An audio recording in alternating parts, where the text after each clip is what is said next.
What you're about to see is a lesson that I've had with International Master Lawrence Trent on how to convert a position into an endgame, how to transition from a middle game to an endgame, when to do it and why you should do it, how to evaluate whether it's the right time to leave the middle game. We're going to delve into some deep analysis of some master level games, and hopefully you will learn something that can be useful for your own games. Lawrence is a prestigious figure in the world of chess. He's an international master, a chess commentator, and chess teacher. Let's get to the lesson. This part of the game, I think, is a part of chess that's kind of underappreciated. Probably deserves a bit more literature on it as well, and that's the transition into the end game and exchanging into the end game. And there are so many scenarios where we have to understand what the transition is, why we want to transition to the end game. Sometimes we don't have a choice to do that, and the circumstances in which we do it and what is favorable for us and not. And there are a few key sections or subsections when it comes to that. So why would we make that transition into an end game? Obviously, a lot of the time it's just a very organic thing, but there are other things. So a lot of the time we do it for a material, because we want to realize a material advantage, right? That's the most obvious one. We are trading off pieces of a similar value to get to an ending, to make our task of winning the game much easier. Sometimes it's for a positional advantage, right? Sometimes we want to realize a positional advantage by transitioning into the end game. Sometimes it's, and perhaps one of the more popular reasons why we would go into the end game is because we know that certain end games offer us greater drawing chances. So there's the objective of transitioning from the middle game to the end game, trying to defend a position. No, we're not trying to win. The most classic one would be something like going into a rook end game, for example, from a middle game, where we're able to trade down. Yeah, we might be a pawn down, we might sacrifice a pawn along the way, but we know that we've got good drawing chances with the rook ending or opposite color bishop ending, for example. So that's a couple of reasons, thoughts about transitioning into the endgame. And then, of course, when we're in the endgame, what we have to do is we have to understand really when we're trading in an endgame, why we trade, how we trade, what are the preconditions for trading, and so on and so forth. So there are two main categories when it comes to this. And I think today what we should do is we should just have a look at some examples, basically, where we would apply some of these ideas. And this should be a relatively, I don't want to say straightforward. I think perhaps the first few positions you might get quite quickly, but there will be some positions today where I think you're gonna be tested. And yeah, so let's get stuck in. Do you want to say anything before we start with the positions? No, not really. I'm ready to jump in. Ready to jump in. Okay. Well, let's have a look at this position, the first position on the board, which is the following position. Now, this is actually the game Lombardi against Fischer from the US Championships 1960. And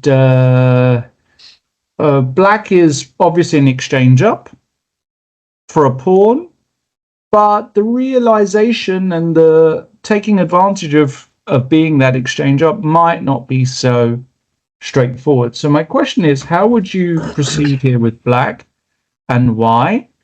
And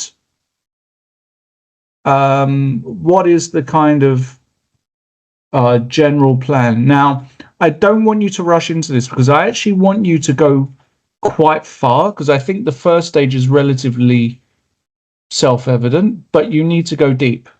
So I'm actually going to give you a few minutes here to work this out. I'm actually going to give you sort of 3 to 4 minutes to work this one out, because it isn't straightforward whatsoever. All right. Okay, good. So off you go, and let's see how we get on. All right. I'll think out loud just to kind of express you can what I'm think out loud, of course. So, well, first of all, of course, I think the kind of first idea that comes to mind is to sacrifice the exchange here and then to simplify to an endgame like this. Right. And we would land in a position where we have the king on e8 and undoubled pawns here, and it's our move, and the king is quite a bit more advanced, more active compared to the white king. Now the question is that theoretically won endgame? I mean, I'm sure we win the pawn here, but then the material is equal, so it's a matter of, is our king activity enough? So correct. I suppose, okay, let's say king takes here, king takes, king probably comes back, I would assume here. We gain opposition. No, we can't because of the pawn. Mm-hmm. Okay, so that's really interesting. So I'm thinking maybe after king takes up, we might not even want to try and take a further step up right away and instead play b5, freezing the pawns on that side. Okay. That's an option. Okay. Otherwise, instead of b5, maybe king d5 is a move, but I don't see like the practical sense of it. I suppose here my theoretical endgames show they're lacking. Yeah. I mean, not quite. I mean, you're not a million miles away, and you're not. I mean, you're very much on the right track. There's one move that you've suggested in there which is problematic, right? Which is your, let's say, your enthusiasm to play b5. Okay. Now, what I want you to do is, I know you're thinking out loud, but I'm giving you a big clue here, right? That effectively the move b5 is a mistake, but I want you to try and work out why playing b5 in a lot of these lines is such a mistake. Okay. Well, the only reason that comes to mind is the fact that I don't have a pawn breakthrough anymore. So basically, I'm focusing on stopping his advance, but I don't have the option to, for example, go b6, a5 anymore. Spot on. Right, now, why is being able to play b6, a5 so important in this kind of endgame? Well, because I can create an outside passed pawn. There you go. So actually, we need that in reserve. That's a critical part of solving this position. Mm-hmm. Is being able to have that in our plans. So now what you need to do is you need to combine all of that and come up with a kind of concrete way forward here, right? So we've got a bunch of ideas and they're all good. Now you need to combine them and come up with something concrete. So I do want you to think of, if I go here, and this is how you do endgames. This is what endgames is all about. I know it's a part that you struggle with, as do most players, but it's boom, boom, boom, boom, boom. It's really just move by move concrete calculation. So let's see if you can put together a correct line here in this endgame. Right. So the thing that I'm kind of confused about, I guess, is that after the king takes and we take, is the key that no, I guess we do have to take this pawn. I was thinking why are you looking at taking with the king there? Taking with the king there. Oh no! Yeah, sorry, I got completely confused. I forgot that we already won that pawn. Yeah, So so see, exactly. this is such a crazy blind spot. Right. Yeah. So So yeah, yes, we don't have to spend a move on that. right, exactly. So you can actually play a much better. I mean, you're looking at rook takes c3. He has to take, and then we can take on e5 check with the rook, right? Yeah. We don't have to take with the king. And after king d2, of course, then you have to look at the rook trade because you're driving the king backwards. Yes. And then I mean, it's almost winning on its own, right? So what's the natural move after rook takes e1, king takes e1 in that King line? d5. King d5. Now, white there has only got one move, right? Um, Effectively, I mean, objectively speaking. I assume king d2. King d2. Now, if white is, you know, I'm not saying king d3 even holds a position, but it gives white more chances. So after king d2, once again, we've got a very obvious move with black. King c4. King c4. Now, white has to play king c2. There are no other moves. So yes, he can play some pawn moves on the king side, but that doesn't really change the evaluation of the position. Yeah, and anything else loses the pawn. Oh, and I guess now white is in Zugzwang, so we can go b6 a5, right? Correct. We can go b6 a5, and whatever white does, white has to keep guarding that c pawn, and you eventually do what? So when you've played a5 and he goes b takes a5, b takes a5, what do you do there? Once you've created the outside pass pawn. I just push it, I guess, because at some point black will have to white will have to stop it, pick it up. At that point I can pick up this pawn, and then I'm just too fast running this way, right? Right. So the important is just not to trade off all the kingside pawns, which you wouldn't do anyway. Right. That's it. It's really straightforward. It's a very, very simple position when you break it down. And I mean, just going back to the start of what we said, right? Sometimes in endgames, you actually trade off. You can trade down if it makes your task easier and more simple, right? Now, there might be ways to win this position with black, keeping the rooks on the board. It might still be winning. Like if you gave this position to a computer and said, win this with the two rooks, computer maybe finds a way. Maybe it's some f4 check stuff. I don't know. But this is the human way to play this position. You take, you do exactly what we said. King d5, king d2, king c4 has to go here. And now you create the outside pass pawn. And there's really not much he can do about it, right? I mean, he can move. You can just trade. You can trade off one, but you don't even have to trade off. You can even just go f4, right? Just to make this a much more targetable weakness.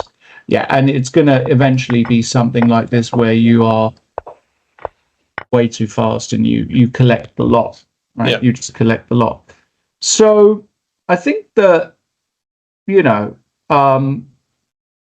it's a nice little example of just how to make your life easier, basically, in a lot of these endings. Yes. Is there no way for white to kind of, once we land here, trade down to one pawn here and kind of get the draw? No, there's not, because we as black are the ones that dictate that, which is why my initial reaction of f takes g4 was actually wrong. Even f takes g4 probably wins. But, the last thing, I mean, the mistake here, I mean, we can go f4. The mistake here to play as black would be something like, if he does this, to play this move. This move would be a catastrophic move for black. Because now white could take, and all of a sudden, the difference is you've just created an h-pawn, and even though you're faster, even though you get there, we know the key rule, which is that if the king makes it to the corner, you can't win.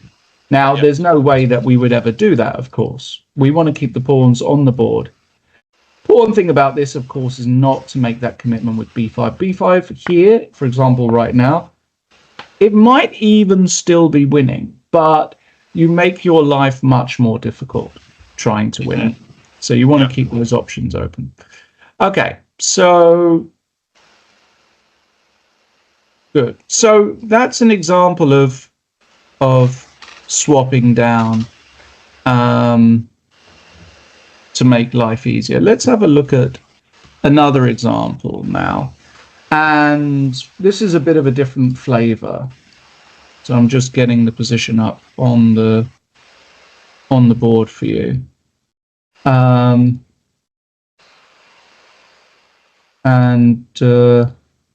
I've got some of these positions, by the way, from an old book. I'm not sure if I should mention it. It's so old, it's definitely not in print. It's an old Russian book.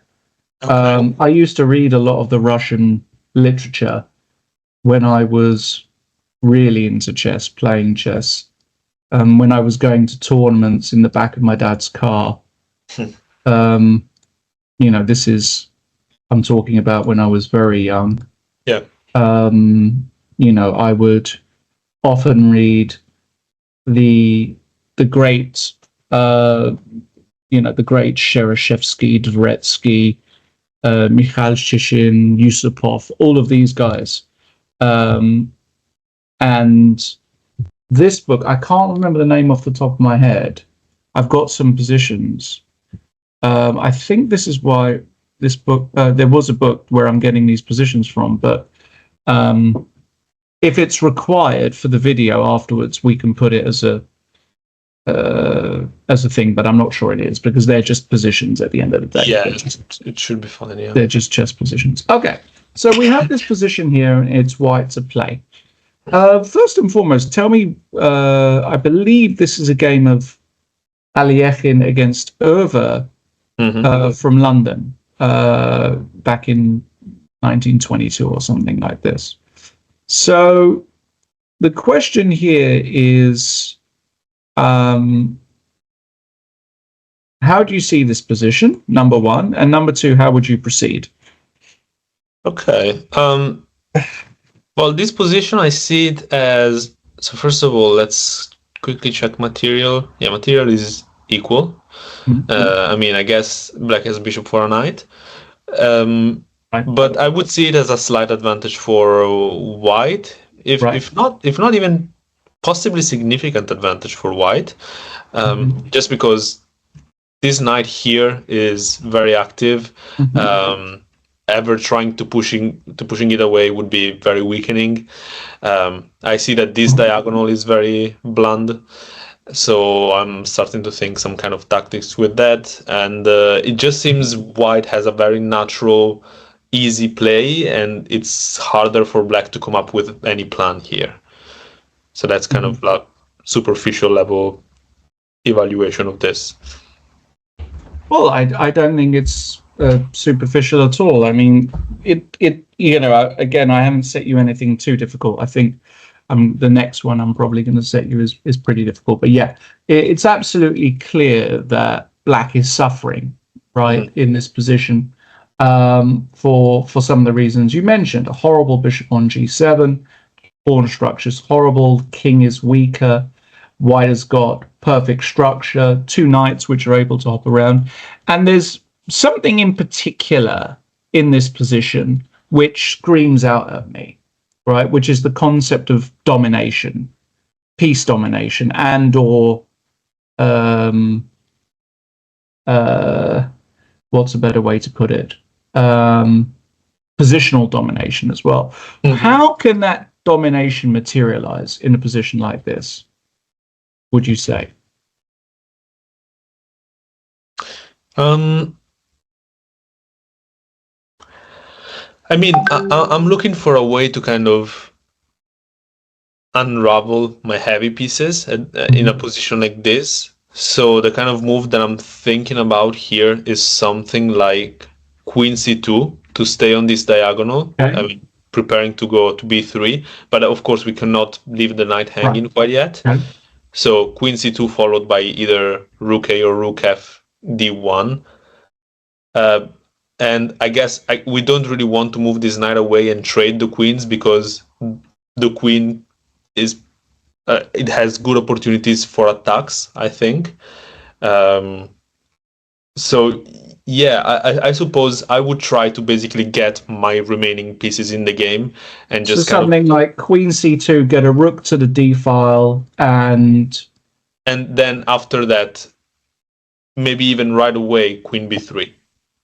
Yeah, yeah. I think that's a really logical and acceptable way to play this position. Um, it makes perfect sense. It's not the only way to play this position, which is, I guess, what I want to point out. Mm-hmm. But it is absolutely a logical and acceptable way to play this position. It's not what Alekhine played, but I think Queen C2 is for all intents and purposes a fine move. The move that Alekhine played is, I think, a bit more, how can I put it, clean. Mm-hmm. Because in this position, Alekhine actually offered the queen trade and some piece trades with knight d4 straight away. And the reason I like this move is because, firstly, I think it's not totally straightforward that you can keep the queens on the board. So, for example, if you play a move like Queen C7, you can play Queen C7 here. Maybe that move does exist, but we get something similar. The real point is that after knight takes e4, you can actually trade on d8 and take on e4. And we get this endgame suddenly where you're attacking here. Let's say he goes b6 and you go rook fd1. And Alekhine had basically envisaged this endgame and come to the conclusion that the domination, and that's the key word here, of this knight over this bishop on g7 was sufficient enough for a winning advantage, that he didn't actually have to keep the queens on and give black any counter chances at all. Alekhine was a very pragmatic player, and for sure in this position here, he probably thought, well, my position is just so good here that I can win in a number of ways. And I think what we should do is probably see how Alekhine did this. Yeah. Okay. So the first move after rook fd1, king f8, of course, is to centralize the king, right? King f1. Yes. Black played king e7, and now, very importantly, you can maybe make a mistake here with white, because the natural move is just to go king e2. But this does allow the move pawn to c4. And the reason why it allows it here is because there's no knight d6. Previously, with the king on f8, there was a knight d6, and there's no actual way to save this pawn because the knight controls b5 and c8. Do you see what I mean? Yeah. Right. So black actually had a sneaky idea with king e7, which is why you should always remain alert. Now, I can promise you this, in a game, a lot of players would snap play the move king e2. Yeah, right? myself included, probably.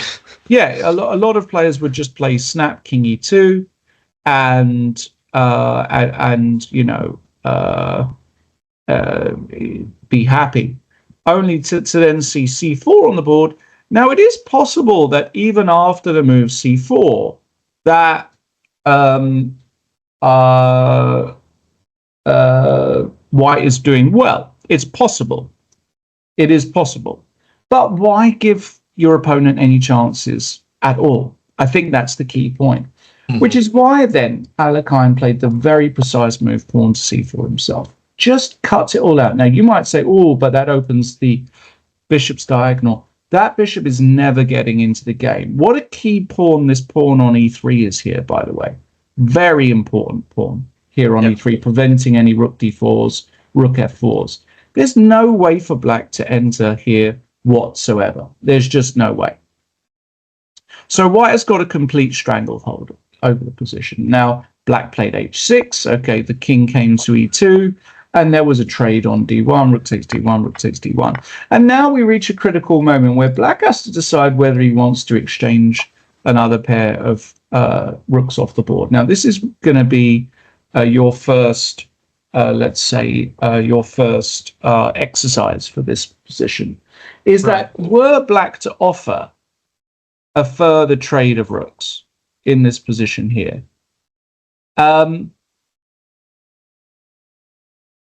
would it be advised for white to trade off and try and win that ending?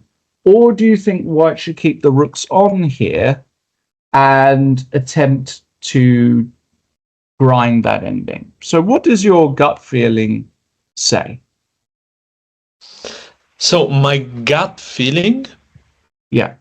is that we should keep the rooks, just because I feel like over relying on the dominance of the knight might bite us back, because part of the reason why the knight is so good is because it makes it so much easier for us to rotate the other pieces. It's restricting this bishop and kind of the advance of the king into the center, and these pawns are targets, but we need something that can pick up those targets, I guess. But then kind of So you're saying that the king and knight alone is not enough to do that? Well, I'm saying that's my gut feeling. Okay. But on a more kind of calculation level, I'm thinking, okay, once I trade and take, if I play maybe a move like G4, I've created basically an barricade for the king with the knight and pawns. Maybe even without G4, like it's just kind of a concept, I guess.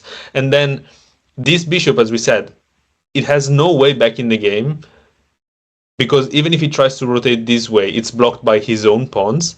And basically, this king is going to have a red carpet to the pawns this way.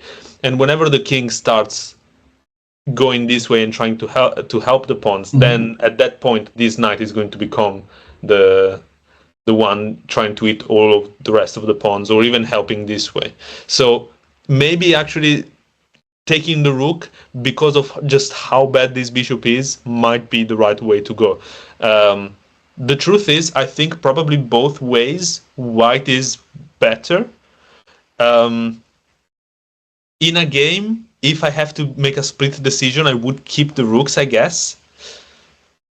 But if you were in a game, that's an interesting question. If you were in a game and you had to make a split decision, you're saying you would probably keep the rooks here. Well, maybe not, just because, of course, keeping the rooks means moving the rook away from this file, and just leaving the black rook dominating the only open file feels so bad. So maybe I would take the rook.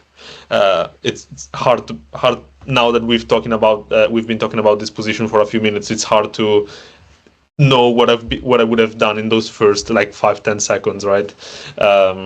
Right. But I guess probably the best thing is, in fact, to trade the rooks.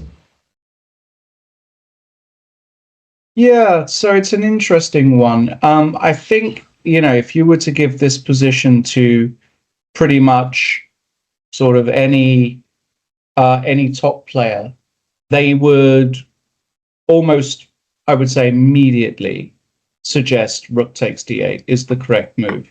And the real point in this position is that white absolutely has enough armory here, enough in the tank, so to speak, to convert this position. No doubt about it. This position here is totally busted for black. Totally busted. There's absolutely nothing you can do in such a position as black. The knight, apart from dominating the bishop, you've got numerous entry points, as you pointed out, right? You've got numerous entry points here. You can go maybe via the king's side. You can go via the king's side, the queen's side. You can go via the king's side. And there are lots of ways to create sufficient holes. Your king can also sit on e4 itself. You don't need the knight to sit on e4. There might be a very straightforward reorganization where you simply do something like this, put the king on e4, and okay, the black king has to wait because you're threatening knight f3, and we get this position here. Now with the king on d6, this is the kind of starting position that you would have to analyze, right? So you can visualize this setup. But that's by the way, what I would do here as a player. As a player, I would be visualizing. This is one of those positions where you don't need stone cold concrete analysis. This is one of those positions where you can start to think about setups. That's kind of a key difference. How do you want to configure your pieces? Because your opponent doesn't actually have any resources here at all. Black cannot alter the nature of the position. So we look at the setups. So this would be the first setup I look at after king d6. And I would say, okay, so how can I now improve my position as white? And then... Wait, before we go on from this position, I have one question about it. Please. Once you played... Once you go back with the knight, doesn't this fail to this? King c2. Right. King c2. Yeah, this is the classy move. King c2. You just protect your pawn. Yes, and now there's no... Yeah. But well spotted, well seen. That's a really nice spot from you, because that is a resource that you absolutely have to be on the lookout for always, right? Okay, yes, so we get to this position. Now, another word starts to come to mind in this position, which is the word Zugzwang, because actually we know that the black king can't move, and we know that the bishop is tied to the defense of this pawn by going to g7 or h8. So let me tell you what I would do now, is I would, in this position as white, find a passing move of sorts, a move that helps our position, doesn't hurt it. And that move would be the move a3. This is the first move I would look at. It's a useful passing move. I might want to go b4 at some point. Of course, I've got to be careful that I don't allow black to get the outside pass pawn here, right? That's really important not to allow that. Yeah. That would be a disaster. However, it's just a useful move. Okay, so now what happens? Well, black can maybe play a5, preventing all of that. And this is where, once again, I could go a4, but I might even just go b3, because a4 completely locks the queen side and it doesn't give me any breaks. b3 achieves the same thing in pausing the queen side, but black doesn't have any breaks either in this position here, right? So that's kind of important to know as well. One thing that I've heard before about positions like this, where it's kind of a Zugzwang and it's a matter of what's the word, using out basically the pawn moves, is that you want to try and save as many pawn moves as you want, because now here if you start going a4 and you know g4, there are so many possible continuations with the pawns that it's really hard to figure out who is going to end up in Zugzwang, while if you kind of get closer to it with small pawn moves, it's so I think I would have done the same here, a3 and b3. Correct, exactly. A3 and b3, that is the way. Exactly. You want to really save those moves. It's very important that you save those moves, okay? Otherwise you end up in positions where you need a break and you don't have it. So it's important to be flexible with those pawns. Okay, so pawn to b3. Now we reach that kind of critical position where black has also got some pawn moves on the king side he can play, but the move g5 already I'm starting to like it, because he's putting pawns on a dark square. We like pawns on a dark square. We can infiltrate on the light squares. And the first move that comes to mind here for white is just to go knight h2. Right? Because I'm look at this. I now, with the h5 square weakened, think, what happens if I put my knight in h5? Right, let's say he just passes, something like this. Knight f1. And now, I now go either knight g4 or knight f1. I'm not sure. Let's say I go knight f1, and he can't really do anything but pass in this position. And now I go knight h5, right? He has to be very careful, because on the move bishop h8, we're very, very close to Zugzwang here. The bishop's got no moves. Now, unfortunately for us, if we do make let's say, a pawn move, he can now move the king, and the knight doesn't actually have somewhere. So I would say, okay, that plan probably doesn't work. So what if we put the knight on g4? Now, you might say, well, that provokes h5. And you would be right. That does provoke the move h5. But it's actually a move we want to see, because now we can go back And lo and behold, we can start thinking about more zugzwang positions.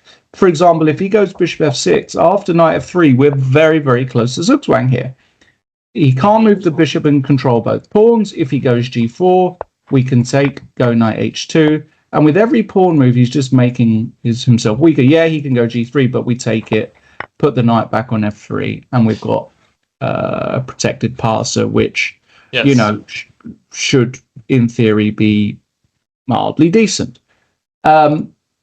So now I'm starting to get excited about knight h2. And if he goes h5 here, we can just go back. Knight to f3, similar stuff. In fact, identical position. If he goes h4, well, now, yes, we do have a clear zugzwang position, because this is where we could go a4, and black is in zugzwang. Black cannot protect both pawns. So this is the sort of stuff that I would be very interested in as white in this position. And if he doesn't move the pawns, let's just say he moves the bishop. This is where, again, I like this concept of provoking weaknesses. So here I wouldn't hesitate in playing move knight h4. Provoke g5, go back, and we actually have the same thing. We just provoke, get him to move the pawns down the board until we reach a moment where he can't defend all pawns. Very nice. See, one mistake I think I would have made here in this exact position, instead of thinking about this provoke, which is something that, like, once you mention it, it makes a lot of sense. It's clear that it's the way to go. But my first instinct is, oh, we're close to zugzwang, g4. But this, I realized after, like the bishop can waste moves here. Does g4 give away the win? Yes. I think there's, I would say that this, I can't say for certain, because white's position is so good, there may still be a way. For example, after bishop g7, you then can start thinking about h4 ideas. But you don't want to start trading off pawns here. That's kind of the whole point, right? You don't want to just give black that opportunity of trading down and increasing his drawing opportunities. It's absolutely clear as a master player, as somebody who looks at this position perhaps with slightly different eyes to yourself, that in this precise position here, I need to keep the g4 square open for my knight. Having that square is useful for my knight, and putting the pawn here doesn't actually do anything. It doesn't achieve anything. The black pawns aren't going anywhere anyway, so we don't care. And as I say, the white position. The beautiful thing about the white position, really, in this particular position, is that you've got no risk, and you've got total flexibility. Right, you've got total flexibility. I've illustrated a few ideas there, and this is just one setup. Now, what's really interesting is if we go all the way back to here, when we go rook takes d8, king takes d8, this is actually the first setup that I would analyze. King on e4, knight on f3, because it's kind of the forcing setup. But it's not the only way to proceed here. For example, you may also want to look at doing something like, I don't know, playing the move pawn to h4. Right, this looks like a very natural move. And then let's say he goes king e7, and now to play g4 with the idea of g5, let's say again that he plays a move to play g5. This is another very classic way of treating this position. And in this position, black might actually have to go h5. I'm not even sure he can trade, because now I think you can trade and we're going to get almost an improved version of what we've just looked at. The king on e4, the knight on f3, and then you've got the h4 square for the knight, if you can envisage that. Yeah. Right, and there's nothing to do. So actually, after doing this is black would actually have to play the move pawn to h5 here to stay on the board. And now the question is, has this actually helped white? It's not straightforward. I think, again, looking at setups, this is how I would, once again, e4, king c2. Yeah. So we do this. And now the question is, has this helped us? So already we can see we've got less flexibility on the king side. But just as an illustration, okay, what if we did something like this? What if we rerouted the knight to d3? Black can't do anything. Put the pawn on b3 on a light square, and finally broke with the move f4. Mm-hmm. Because now, after ef4, yeah, there's another way to win. So I think this just really illustrates the power of the domination of White's position here, in that after rook d8, I think the position is just dead lost for Black. This ending is just not holdable under any circumstances. One question. Yeah. Is there any credit to my initial idea of leaving the knight here and basically just make a run for this side? Okay, so the king will sit on c6. The black king will just park itself on c6. That's the issue here. That's right. The big problem. The black king just parks itself on c6. Yeah. And and I guess at that point, sure, yeah, because my idea was, well, let's induce Black. Okay, you can put it on the board for us. Why not? Okay, let's do something like this. King c6. Yeah. Probably even a6, I guess. Or no, you don't have to touch that pawn. You can do, but it's not necessary. You just wait until the king goes to a4, and then you put the king on c6. Yes. So maybe a waiting move here. Yep. Okay. And then here. Yep. And now, of course, I have no way in. Correct. Maybe I can think of something so like you can this. Go a3. Correct. But the issue is that this knight is kind of, I guess, pinned to that square, because now whenever I move, this does become an option, I suppose. Since it's not a big threat. I think that, so let's say the knight stands there. I mean, your only idea here is to go b4, right? Yeah. But this is where I would be slightly concerned of the move b5 check. Now, it may be the case it doesn't work, and that you can just go king a5 because the pawn drops. It might not work, but it's something I would be at least a little bit concerned about. And the other thing is that, again, in general, in a position like this, I really don't want to give my opponent the opportunity to create an outside pass pawn. Yeah. And we can't go b5 check, because suddenly, from nowhere, if we're really clumsy here, we can actually be worse. I mean, we're attacking the knight, something like this, and oh my god, his king is in and our king is offside. Yeah. This feels exactly like the type of endgame I would get. Yeah. Exactly, right? We've seen stuff like this with some of my games. We have done, yes. We have done, yeah. So we've got to be really, really smart, and we've got to be a little bit, the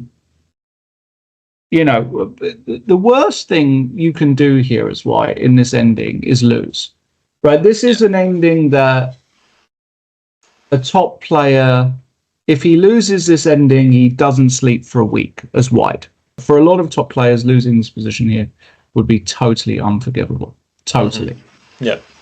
Right? And as we've already seen, there are many different ways to potentially win this position, which is really the reason why, why this position is just so great. There are just no more ways. But you cannot give your opponent even the slither of hope. So if you got to here and you saw a6 and you saw all these ideas, you have to abandon that idea. Just abandon it and go back to the roots.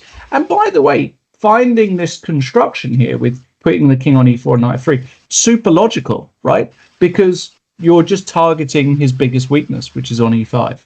So it's actually a very, very easy construction to figure out. Which is why, by the way, after I read rook takes d1, Black did not play rook d8, but played rook b8, understanding that his chances of holding this position really exist in the in keeping the rooks on. But his task is tough nonetheless. In this position, White played a really nice move. White played the move rook to d3, with the idea of just saying, well, if you ever go b5, just be careful that the rook doesn't swing round to here, pin you, touch some pawns. And now black in a really tough position. This is the other thing. When you're squeezing like this, in a position like this, when you are squeezing, you know, it's really unpleasant to defend against. This sort of position is just, it's just really unpleasant to defend against. Really, really unpleasant. And black played the move bishop h8, basically just kind of freaking out, right? Passive defense never works. You should never be playing this move. You have to play the move bishop f8 if you're going to defend here passively. The bishop is just so poor on h8. And now, in this position, white played a really nice move. White played the move a4.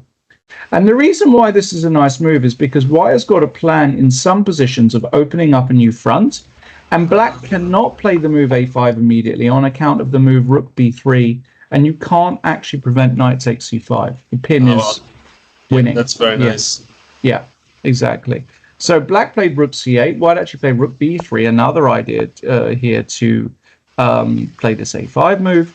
King d7. White did play a5. You can't take and allow the invasion of the rook. So black played king c6. Or rook b5 there was also good. And now white takes and takes over the open file. Beautiful stuff.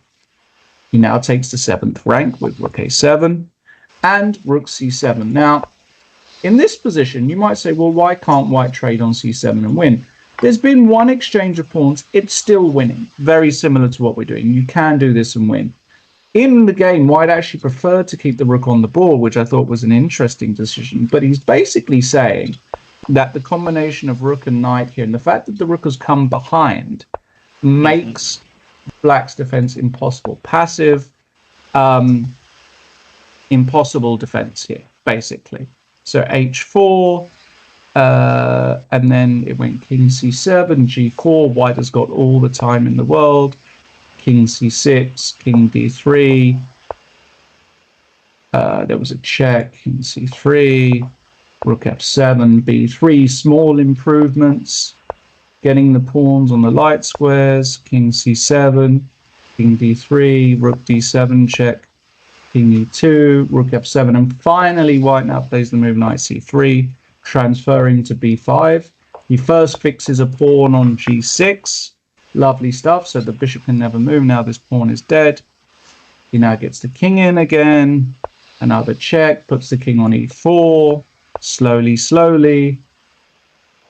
The knight comes to b5, rook c7, rook e7, and now f3. And this is a kind of zugzwang for black, because if the king moves out the way, the knight comes in check and comes to e8. So black played the move king d7, and now the move rook b8 targeting this pawn, forcing king c6. There's another check. And king b7 would have been met by this. King a8, rook a8 is nearly mate. Yeah. And after king a7, rook g8, once again with the idea of knight e8, winning the bishop. The bishop's actually trapped, right? That's kind of a key point here. So black played king d7, and after rook c7 check, king d8, rook c6, finally a pawn dropped, and black resigned. And that's really an illustration again of you know, just another way to play this position. Okay, in this position, Alekhine said, well, the rook can come round the back, so, you know, I can just mop up some pawns. But trading rooks there would have been also totally fine with applying a similar idea to before. Yes, there's one pawn less, but should still be sufficient for the win, basically.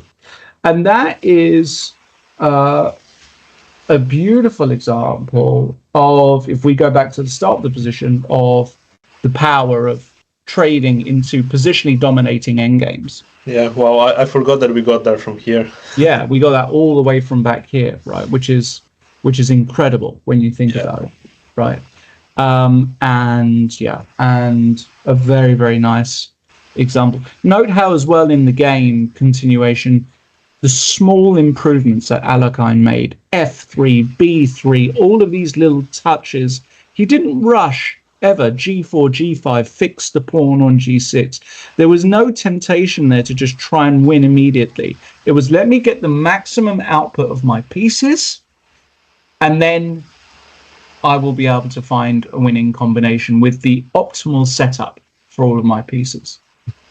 If you like this masterclass by Lawrence Trent, you can reach out to him on lichess or chess.com and ask for lessons. And if you're lucky enough, he might have a space for you.